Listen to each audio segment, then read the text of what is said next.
बैसाख मास महात्म्य 23वां अध्याय। व्यास कहने लगा, हे महात्मन, भगवान विष्णु की महिमा का वर्णन और बैसाख धर्म क्या है जिससे भगवान प्रसन्न होते हैं।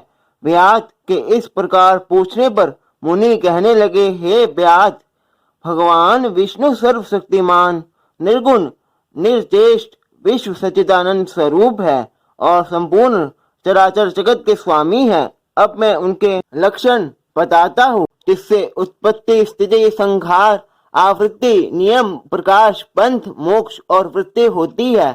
पंडित लोग उसी ब्रह्मा को विष्णु कहते हैं।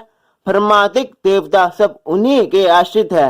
वेद, स्मृति, पुराण, इतिहास, पंचरात्र और महाभारत भगवान के ही आत्मस्वरूप है। इनके द्वारा विष्णु भगवान को जाना जाता है। उनके जन्म, कर्म और गुणों का ज्ञान होने पर ही प्राणी को मोक्ष प्राप्त होता है। वह समस्त चराचर में व्याप्त है। प्रत्यक्ष रूप में आगम अथवा अनुमान द्वारा फल, ज्ञान और सुख में प्रथम मनुष्य को जानना चाहिए। उससे 100 गुना राजा होता है। तद्भिमानी देवता उससे भी सहस्त्र गुणे होते हैं। देवताओं से सप्त ऋषि श्रेष्ठ होते हैं। सप्त ऋषियों से अग्नि, अग्नि से सूर्य, सूर्य से बृहस्पति, बृहस्पति से वायु, वायु से इंद्र, इंद्र से पार्वती और पार्वती से जगत गुरु महादेव। उनसे बुद्धि देवी और बुद्धि से प्राण बलिष्ठ होते हैं। प्राण सबसे श्रेष्ठ है। यह समस्त जगत प्राणात्मक ही है। उसी से ओत प्रोत है तथा वेदिष्ठ है। वह नील मेघ के समान प्रभा युक्त एवं सबका आधार भूत है। इसी को सूत्र कहते हैं। लक्ष्मी के कटाक्ष मात्र से ही इसकी स्थिति है।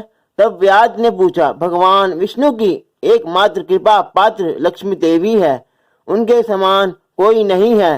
जीव में प्राण नामक सूत्र कैसे हुआ? हे मुने, मुझे यह बताने की कृपा करे कि परमात्मा प्राण से अधिक कैसे है। तब शंख कहने लगे, हे व्यास, प्राचीन समय में नारायण भगवान कमल योनि से परमात्मिक देवताओं की रचना करके कहने लगे, मैं ब्रह्मा को तुम्हारा राजा बनाऊंगा और जो कोई तुम में सर्वश्रेष्ठ हो उसी को तुम युवराज बनाओ।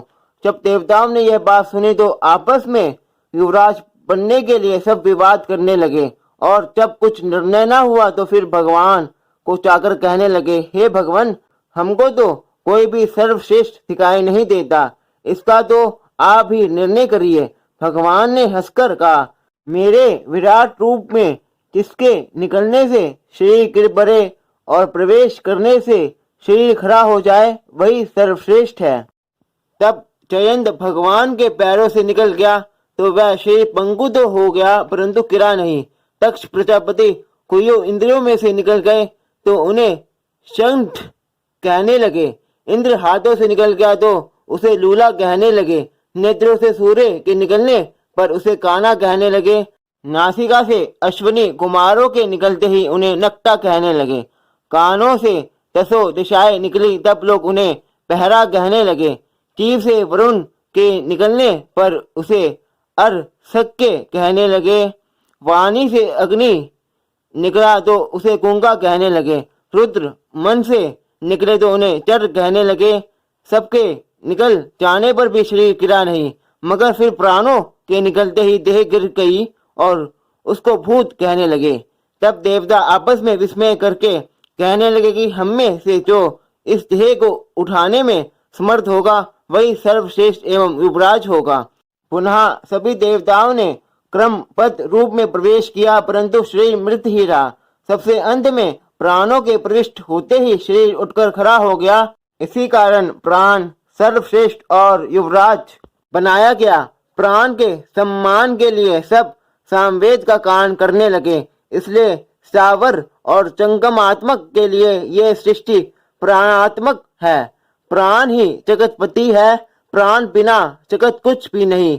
शंख मुनि के इन वचनों को सुनकर उस व्यास ने पूछा, हे देव, आप प्राण की उस महिमा का वर्णन करें जो कहीं भी विदित नहीं है। तब शंख मुनि बोले, एक समय प्राण भगवान का पूजन करने गंगा तट पर गया। वहां ऋषि मुनियों के साथ धरती को हल से शुद्ध किया। पृथ्वी के नीचे कवन ऋषि समाधि लगाए बैठे थे। वह हल से खींचकर बाहर आ गए और सामने प्राण को देखकर श्राप देते हुए बोले, तीनों लोगों से तेरी महिमा नष्ट हो जाएगी और तुझे पृथ्वी पर कोई भी नहीं मानेगा।